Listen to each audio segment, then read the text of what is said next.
Va alaykum assalom. Aziz o'quvchilar, darsga tayyormizmi? Ha.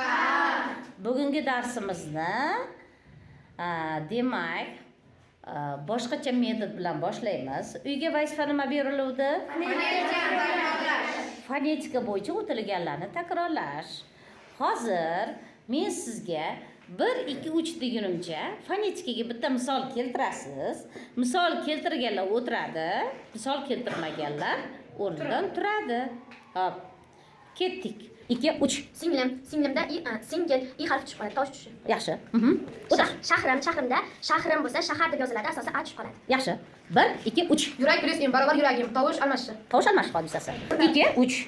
Burun qo'shib m i tushib qolyapti. Tovush tushishi. Burun plus im bo'ladi. Tovush tushish hodisasi. Xo'p, Shahzoda 1 2 3. Meni bittadan olib qoladi. Men plus ne. Bittadan tushib qoladi. Tushib qoladi degan tovush tushish hodisasi. O'tir, barakallah. Xo'p.